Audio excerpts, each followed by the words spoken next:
Once again, Raymond Arroyo.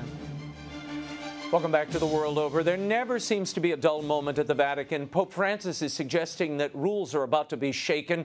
There's talk of women deacons in the church, questions about Jesus' teaching on divorce, and new members of a Vatican communications office have been appointed. To explain and analyze all of this, we're joined by the Papal Posse, editor-in-chief of thecatholicthing.org, Robert Royal, and Father Gerald Murray, canon lawyer and priest of the Archdiocese of New York, both via satellite from Manhattan. Gentlemen, thank you for both being here. I want to start with this recent interview that Cardinal Schönborn gave. And during the course of this interview, Cardinal Christoph Schönborn of Vienna voiced openness to reintroducing the female diaconate in the Western Church.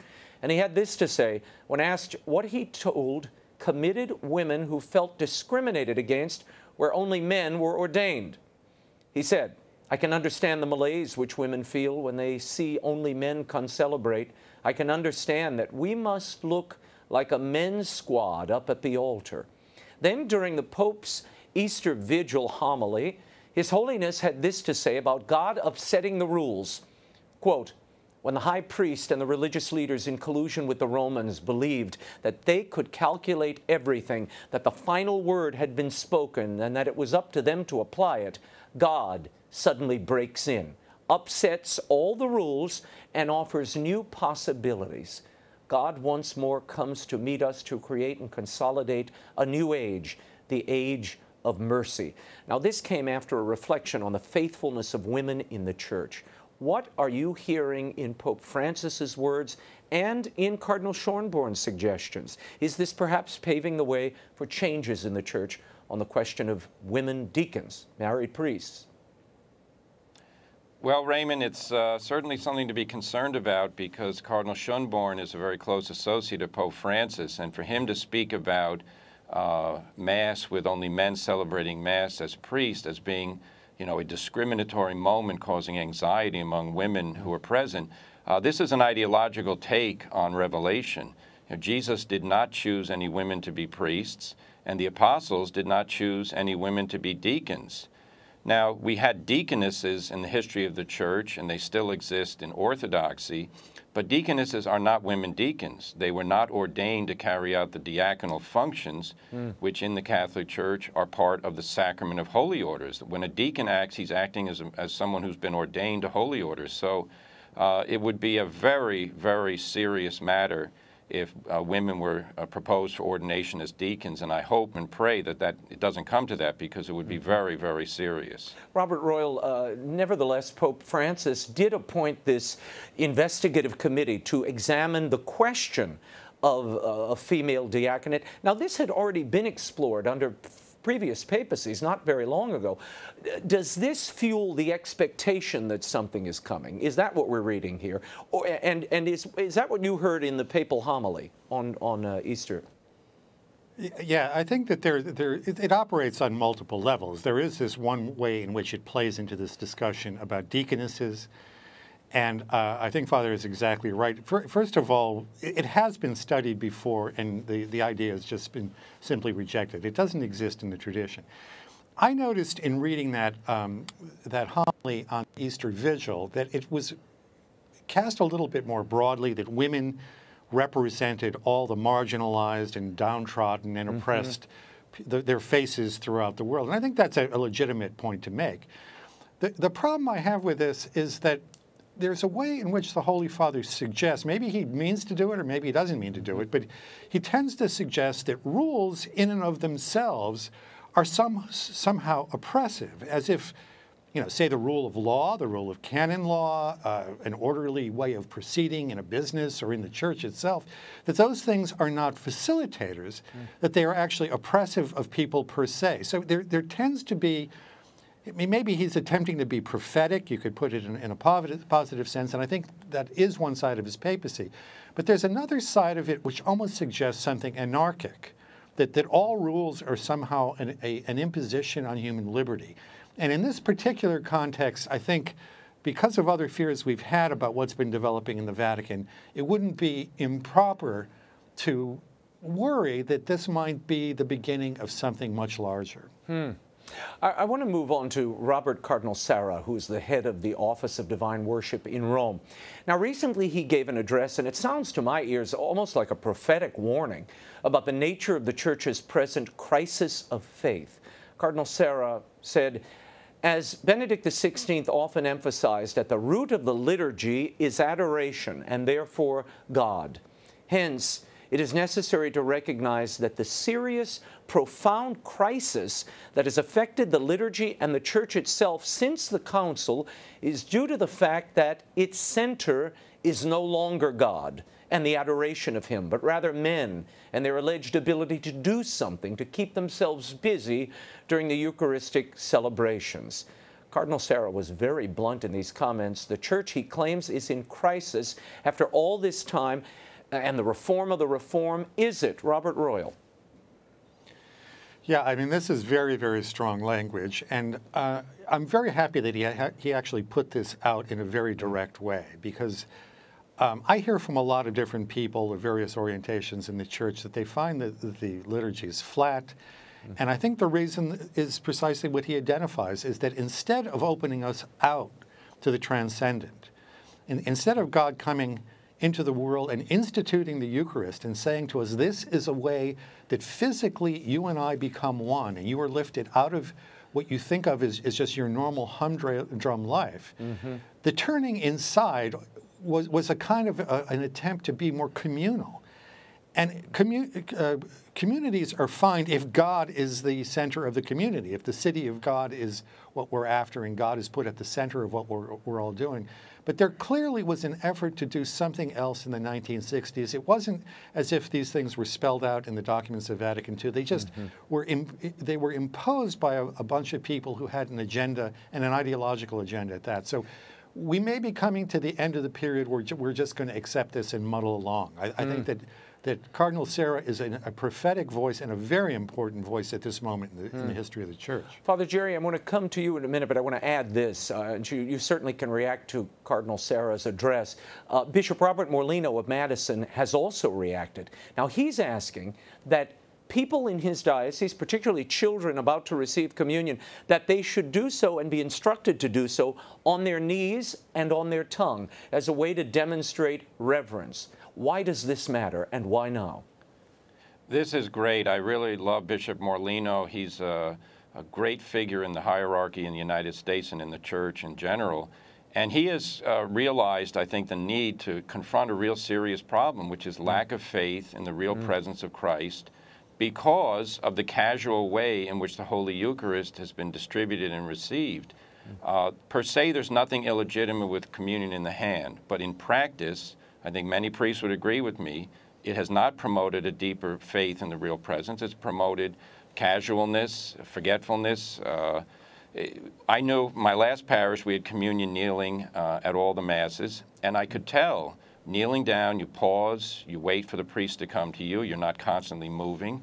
And then when you receive on the tongue, it's, God is feeding you. So we take from the hands of the priest right into our mouth the most holy body of Christ. This will promote Eucharistic faith, and I'm very pleased that the bishop is doing this. Now, Father, Raymond, if I can add just a go word ahead, on very this. quickly. Go ahead, Robert. You may remember that when we had our discussion on Amoris Laetitia up in Assumption College a few months back, it was partly reproduced on EWTN. The local bishop mentioned how the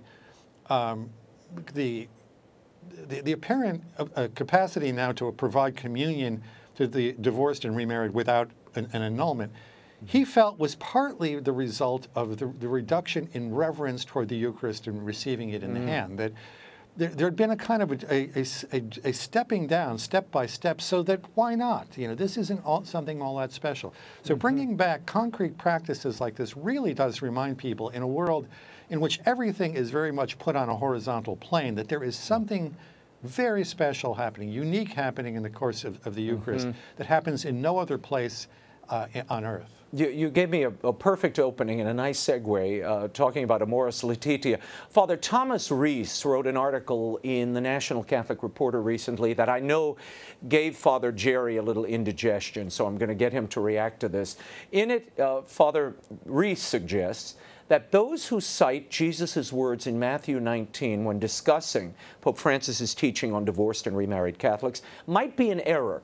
The Gospel says, "Therefore, what God has joined together, no human being must separate. Whoever divorces his wife and marries another commits adultery." Now, Father Reese says Jesus said a lot of things we don't take literally, and this line should be subjected to that sort of scrutiny. Father Jerry, your reaction? Very, very regrettable, in fact, stunning renunciation of belief in the Lord's words on this matter.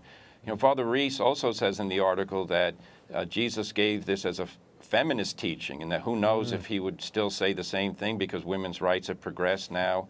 There's a lot of silliness going on in the world. This is an example of it. It's very regrettable when a priest in the church and an educated man like this would say that whatever Jesus said in the gospel, it's subject to reinterpretation.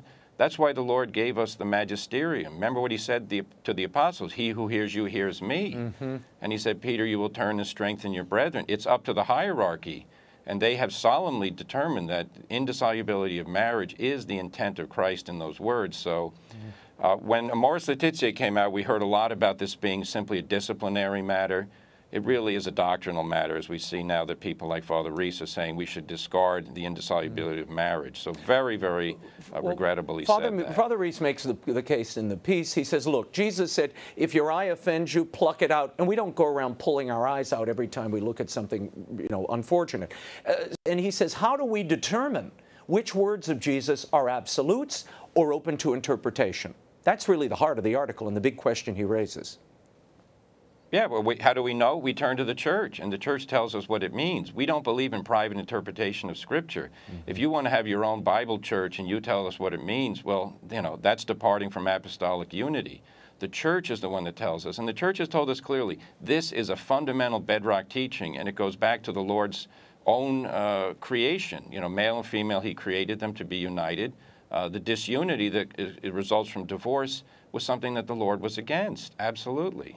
Raymond, I think it's very telling that the entire tradition of the Church for 2,000 years had no difficulty in interpreting these passages correctly, that you don't pluck your eye out, although Jesus is making the point that it's a very serious thing to misuse your sight or your human powers. We had no problem discerning about which things were to be taken literally and which things were to be taken figuratively.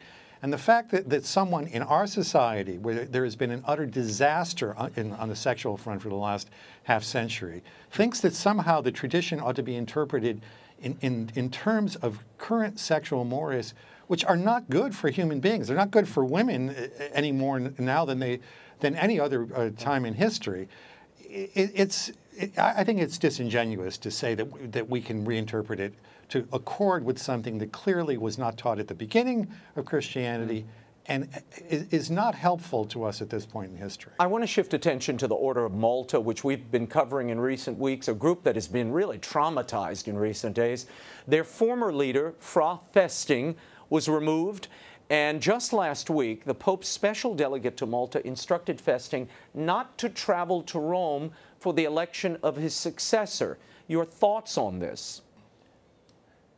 Well, I haven't talked to members about this latest development, but it's very puzzling. And I say this because I highly respect the Order of Malta. I respect Fra Festing, who as Grand Master did a lot of good. There was a controversy. The Pope asked him to resign. And now, as they elect the new Grand Master at the end of this month, the question comes up, why would you, in the name of restoring peace and harmony to the order, exclude someone who was a devoted servant of the order for so many years from what is his right? His right as a professed knight is to be part of the Grand Council that does the election. So puzzling, and I guess for me personally, a cause of sadness that this measure was judged to be useful by the papal delegate, Archbishop Becciu. I think it's a mistake, personally. Well, this is, just standing on the outside looking in, there's always lots of talk of freedom. And then you see things like this happen, where it's, the church sort of is exerting control. Now, this is a sovereign entity, a sovereign state, the Knights of Malta.